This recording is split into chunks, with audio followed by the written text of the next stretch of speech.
नमस्कार, मैं सुनीता गोदारा। मेरे यूट्यूब चैनल पर आपका स्वागत है।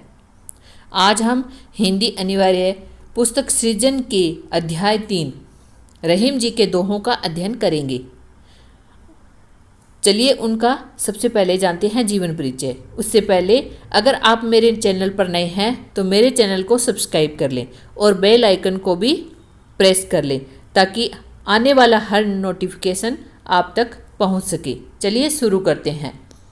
रहीम जी का जन्म है 1556 ईस्वी में हुआ। इनकी मृत्यु है वह सन 1626 ईस्वी में हुई। रहीम का पूरा नाम अब्दुर रहीम खान खाना था। इनके पिता बैरम खान ने मुगल बादशाह हुमायूं की मृत्यु के बाद अकबर के संरक्षक का दायित्व निभाया था। रहीम बचपन से ही साहित्य प्रेमी और बुद्धिमान थे।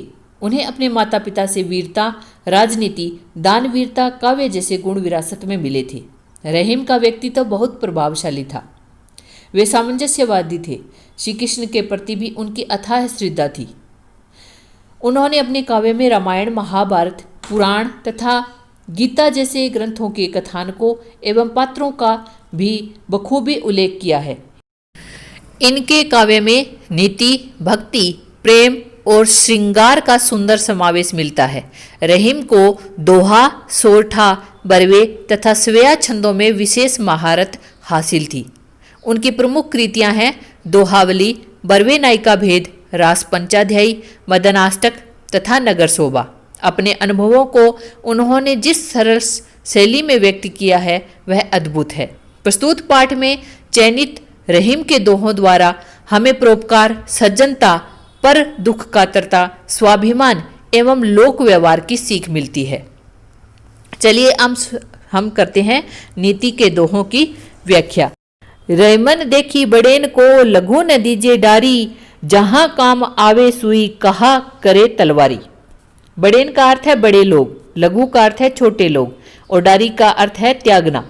यानी यहाँ रहीम जी कह रहे हैं कि आपकी अगर बड़े लोगों से जान पहचान हो जाए तो छोटे लोगों को त्यागना नहीं चाहिए, यानी उनकी कभी उपेक्षा नहीं करनी चाहिए। जहां काम आवे सुई कहा करे तलवारी, यानी जहां काम सुई का होता है वहां तलवार जो बड़ी होती है उसका कोई काम नहीं होता है। इसी प्रकार क्या है, जो छोटे लोगों से हमें काम होता है तो वो छोटे ही करते हैं और बड़े लोगों से काम होता है वो बड़े करते हैं। काम हमें सभी से होता है। आगे है एके साधे सब सदे, सब साधे सब जाए, रईमन मूल ही सींची बो, फूले फले अघाय। अघाय का अर्थ होता है भरपूर, सींची बो का अर्थ है सींचना, मूलई का अर्थ है जड़।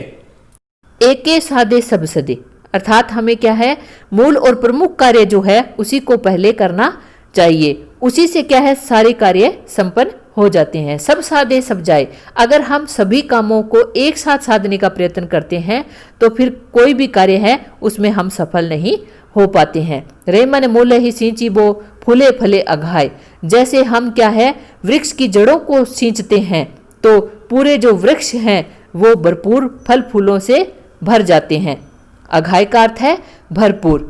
और अगर हम डालों और पत्तों को सींचने का प्रयास करेंगे तो वो क्या है, सूख जाएंगे। आगे है कदली सीप भुजंग मुख, स्वाति एक गुण तीन, जैसी संगति बैठिए तैसो ही फल देन। यानी यहाँ रहीम जी कहना चाहते हैं कि जैसी संगति में हम बैठेंगे, जैसी संगति हम करेंगे वैसा ही हमें फल प्राप्त होगा। जैसे स्वाति नक्षत्र की जो बूंद है वह कदली, सीप, भुजंग इन तीनों पर क्या है, अलग अलग असर दिखाती है। कदली का अर्थ होता है केला, सीप का अर्थ है सीपी और भुजंग का अर्थ होता है सर्प। यानी जब स्वाति नक्षत्र की बूंद केले पर पड़ती है तो कपूर बनता है और सीपी पर पड़ती है तो मोती बनता है, और वही बूंद जब सर्प पर पड़ती है तो वो क्या है, प्राणघातक विष बन जाता है, जो लोगों के लिए क्या है, नुकसानदायक होता है। इसीलिए हमें भी क्या है, कदली और सीप की तरह क्या है, अच्छे लोगों से संगति करनी चाहिए। काज परे कछु और है, काज सरे कछु और, रेमन भंवरी के भय, नदी सिरावत मोर। सिरावत का अर्थ होता है बहाना, मोर का अर्थ है जो मोड़ होता है, जो दूल्हे के सिर पर बांधा जाता है। यहाँ रहीम जी कह रहे हैं कि काज परे कुछ और है, काज सरे कुछ और, कि आजकल संसार में क्या है, ऐसे लोग हैं जो क्या है, काम पड़ता है तो बहुत ही अच्छा लोगों के साथ व्यवहार करते हैं, मीठे बोलते हैं, काज सरे कुछ और है, और जब उनका काम निकल जाता है तो उसके बाद उनका व्यवहार क्या है, उपेक्षा से भरा हो जाता है। वो लोगों की क्या है, उपेक्षा करने लगते हैं। रही मन भंवरी के भय नदी सिरावत मोर, भंवरी अर्थात फेरे, यानी जब व्यक्ति दूल्हा जब फेरे लेता है, दूल्हा और दुल्हन, तब तो वो दोनों ही क्या है, मोड़ अर्थात मोर पंख वो है सिर पर बांधते हैं, लेकिन जैसे ही उनके फेरे हो जाते हैं तो वो क्या है, उस मोर को क्या है, नदी में बहा देते हैं। रहीमन उत्तम प्रकृति का करे सकत कुसंग, चंदन विष व्यापत नहीं लपटे रहत भुजंग। यहाँ रहीम जी कहते हैं जो व्यक्ति उत्तम स्वभाव का होता है उनका कुसंग कुछ भी नहीं बिगाड़ सकता, यानी बुरे जो लोग हैं वो उनका कुछ नहीं बिगाड़ सकते। चंदन विष व्यापत नहीं लपटे रहत भुजंग, जैसे क्या है, चंदन के वृक्ष पर क्या है, भुजंग अर्थात सर्प है वो लिपटा रहता है, लेकिन फिर भी क्या है, चंदन वृक्ष पर क्या है, सर्प के विष का कोई प्रभाव नहीं पड़ता है। उसी प्रकार क्या है, जो उत्तम स्वभाव का व्यक्ति होता है उस पर भी बुरी संगति का, बुरे लोगों का कोई प्रभाव नहीं पड़ता है। रूठे सुजन मनाइए जो रूठे सो बार, रे मन फिर पोइए टूटे मुक्ताहार। यहाँ रहीम जी परामर्श दे रहे हैं कि रूठे सज्जन मनाइए, कि यदि सज्जन व्यक्ति रूठ जाए तो उसे रूठे 100 बार, अगर वो 100 बार भी रूठ जाए तो उसे भी हमें क्या है, मनाने का प्रयास करना चाहिए। सज्जनों की मित्रता क्या है, मूल्यवान होती है। रे मन फिर पोइए टूटे मुक्ताहार, यानी जैसे क्या है, मोतियों का हार, मुक्ताहार का अर्थ है मोतियों का हार जब टूट जाता है तो हम क्या है, उसको बार बार पिरोने और गूंथने का प्रयत्न करते हैं, क्योंकि मोती है वो मूल्यवान होते हैं और हम उसको टूटने पर फेंक नहीं सकते। उसी प्रकार क्या है, जो सज्जन व्यक्ति होता है वह भी क्या है, मूल्यवान होता है और उससे मित्रता की रक्षा करना परम आवश्यक है। तरुवर फल नहीं खात है, सरवर पिए ही न पान, रेमन कही रहीम पर काज हित, संपत्ति संचही सुंजान। यहाँ जो है कवि कहता है कि प्रकृति जो है वह हमेशा ही परोपकार और आदर्श रूप ही हमें समझाती है, वह हमें यही संदेश देती है। जैसे कि तरवर फल नहीं खाता है, कि जैसे वृक्ष होता है वो फल नहीं खाता है, सरवर पिए ही न पान, और सरोवर यानी तालाब कभी अपना पानी नहीं पीता है, उसके फलों का प्रयोग क्या है, दूसरे ही करते हैं। और जैसे तालाब है उसका पानी है वो मनुष्य पशु पक्षी वृक्ष आदि ही उसका पानी का क्या है, प्रयोग करते हैं। उसी प्रकार क्या है, जो सज्जन व्यक्ति होता है, कहीं रहीम पर काज हित संपत्ति संचही सुंजान, वैसे ही क्या है, पर काज हित यानी परोपकार के लिए ही क्या है, सज्जन व्यक्ति है वो संपत्ति का संचय करता है। थोथे बादर क्वार के जो रहीम गहरात, धनी पुरुष निर्धन भय करे पाछीली बात। यानी यहाँ जो है वो रहीम जी यही कहना चाहते हैं कि जैसे जो क्वार के अर्थात आश्विन जो माह होता है उसमें जो बादर का अर्थ है बादल, यानी आश्विन मास में जो घुमड़ने वाले जो बादल है वो जल रहित होते हैं, और वो क्या है, जो रहीम गहरात यानी वे केवल क्या है, घुमड़कर और गरज कर रह जाते हैं, क्योंकि उनमें जल नहीं होता और ना ही वो बरसते हैं। उसी प्रकार क्या है, धनी पुरुष निर्धन भय करे पाछली बात। उसी प्रकार क्या है, जब कोई व्यक्ति है वो धनी होता है लेकिन बाद में निर्धन हो जाता है, और निर्धन होने के बाद में क्या है, वो पाछली बात अर्थात पीछे के दिनों की बातें हैं वो बढ़ चढ़कर किया करता है, यानी वह क्या है, वास्तविकता को भुलाकर व्यर्थ के अहंकार में फंसा रहता है। उसी प्रकार जैसे क्वार के बादल, रेमन असुआ नेन डरी जिय दुख प्रकट करे, जाही निकारो गेहते कस न भेद कही देई। रेमन असुआ नेन डरी, डरी का अर्थ है गिरना, नैन का अर्थ है नेत्र, यानी जब हमारे आंखों से आंसू गिरते हैं तो वो क्या है, जिय दुख प्रकट करे। जिय का अर्थ है हृदय, यानी वो हमारे हृदय के दुख को प्रकट कर देते हैं। यानी स्वाभिमानी व्यक्ति को मन के दुख को मन में ही रखना चाहिए। जाकी निगारो निकारो गेहते कस न भेद कही देही, कि जिसको हम गेह अर्थात घर, यानी जिस व्यक्ति को हमने घर से निकाल दिया है तो वह क्या है, हमारे घर के भेद को दूसरों के सामने प्रकट कर देगा। यानी कैसे वह दूसरों के सामने हमारे भेद को प्रकट नहीं करेगा, यानी वह तो क्या है, हमारे भेद को प्रकट करेगा। उसी प्रकार जब हमारे आंसू निकलते हैं तो वो भी क्या है, हमारे दुख को प्रकट कर देते हैं। तो इसीलिए रो मत, धैर्य के साथ दुख के दिनों को काट लो। आगे है, रे मन निज मन की बिथा मन ही राखो गोय, सुनी अठी लेहे लोग सब बांटी न ले हे कोई। अठी लेहे का अर्थ है इठला कर या हंसी उड़ाने वाले जो लोग हैं, अटखेलियां।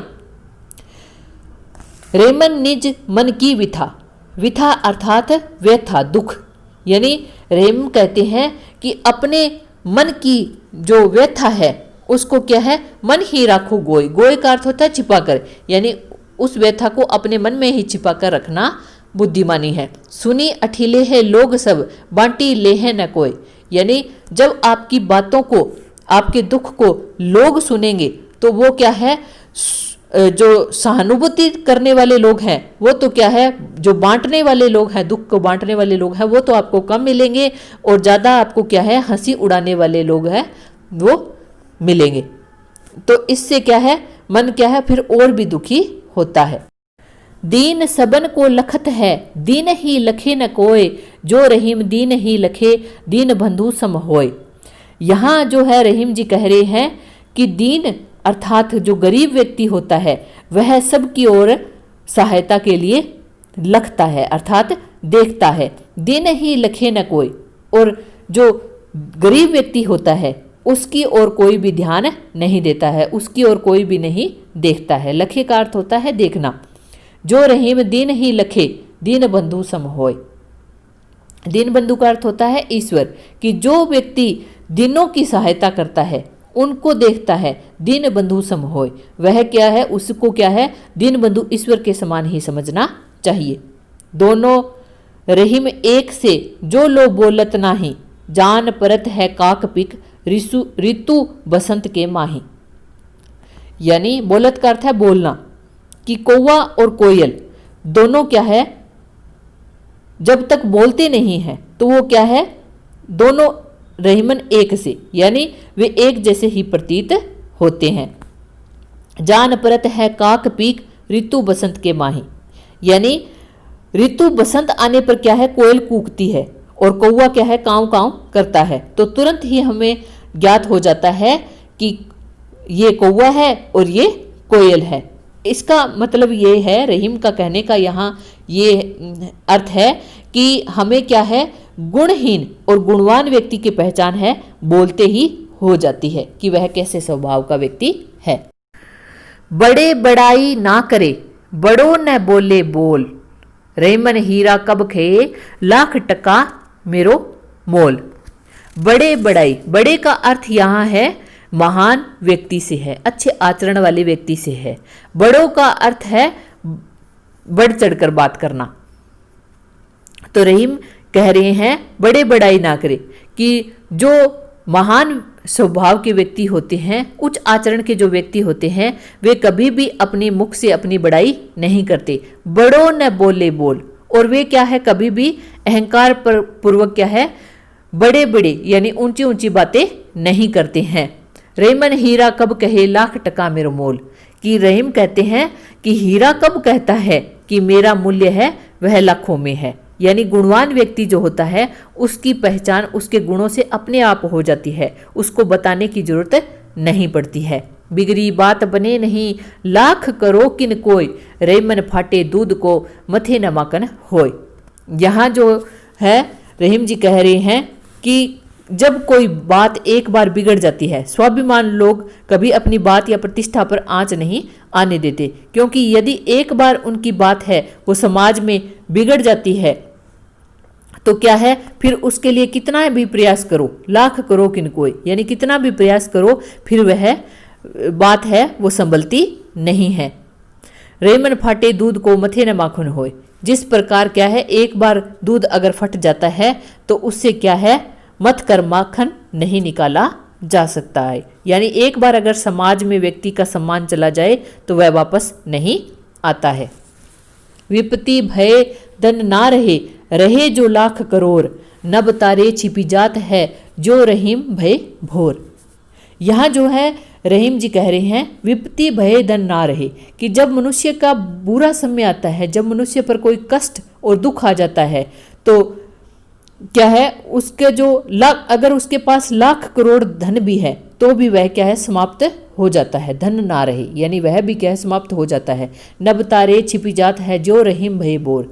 जैसे क्या है आकाश में रात्रि को तो तारे दिखाई देते हैं, लेकिन जब प्रातःकाल होता है तो वो सारे तारे क्या है छिप जाते हैं, यानी आकाश भी क्या है उनका साथ नहीं देता है। उसी प्रकार क्या है जब व्यक्ति पर कोई कष्ट आता है तो धन भी उसका साथ नहीं देता है। मांगे घटत रहीम पद कितो करो बड़ी काम, तीन पेग वसुधा करो तऊ बावने नाम। यानी यहाँ रहीम जी कह रहे हैं कि व्यक्ति कितना भी बड़ा या आश्चर्यजनक काम क्यों न कर जाए, परंतु अगर वह मांगता है, मांगे घटत रहीम पद, अगर वह हाथ फैलाता है मांगता है तो उसकी प्रतिष्ठा, उसका जो पद है वह कम हो जाता है। कितो करो बड़ी काम, यानी कितना भी बड़ा वह काम कर ले लेकिन उसकी पद प्रतिष्ठा अवश्य ही कम हो जाती है। तीन पेग वसुधा करो तऊ बावने नाम, यानी जब भगवान ने जब बलि से दान में 3 कदम भूमि मांगी थी और 3 कदमों में क्या है भगवान ने क्या है पूरी पृथ्वी को नाप दिया। वसुधा करो, 3 पेग वसुधा करो, पेग का अर्थ है पद, वसुधा अर्थात धरती, यानी 3 कदमों में उन्होंने पूरी धरती को नाप दिया। तो वामने नाम, फिर भी क्या है उनका नाम है वो वामन अर्थात बोना ही रहा। आगे है मान सहित विष खाए के शंभु भये जगदीश, बिना मान अमृत पिए राहु कटायो शीस। यहाँ जब समुद्र मंथन जब हुआ था तो क्या है समुद्र मंथन से जो विष प्राप्त हुआ तो सम्मान सहित भगवान शंकर ने उसको पी लिया, और वो क्या है शंभु भये जगदीश, तो क्या है शिव जी हैं वो सारे जगत के क्या है जगदीश कहलाए। बिना मान अमृत पिए राहु कटायो शीस, और जब राहु है जब समुद्र मंथन से अमृत की प्राप्ति हुई तो उसने क्या है छिपकर अमृत पिया, तो राहु को क्या है अपना सिर कटाना पड़ा। उसी प्रकार यहाँ रहीम जी यही कहते हैं कि अगर मान सहित हमें विष भी पीना पड़े तो वह पी लेना चाहिए, अपमान करके अगर कोई अमृत भी पिलाए तो वह नहीं पीना चाहिए। रहीमन जीवा बावरी कही गई सर्ग पाताल, आपू तो कहीं भीतरी रही जुती खात कपाल। कपाल का अर्थ होता है सिर, सर्ग पताल का अर्थ है अनुचित बातें। यहाँ रहीम जी कह रहे हैं कि रहीमन जीवा बावरी, कि ये जो जीव है वो बड़ी ही नादान है। कही गई सर्ग पताल, कही गई का अर्थ है बोलते समय, यानी बोलते समय यह क्या है कुछ भी अनुचित और गलत बोल जाती है। आपू तो कहीं भीतरी रही, और बोल करके वह तो क्या है मुंह के अंदर रहती है। जुती खात कपाल, तो क्या है उसका दुष्परिणाम जो होता है वह बेचारे सिर को झेलना पड़ता है। यानी वाणी के असंयम का अपमानजनक फल क्या है जूतियां पड़ना, अर्थात मनुष्य को भोगना पड़ता है। तो हमें क्या है बोलते समय हमेशा ही सतर्क रहना चाहिए।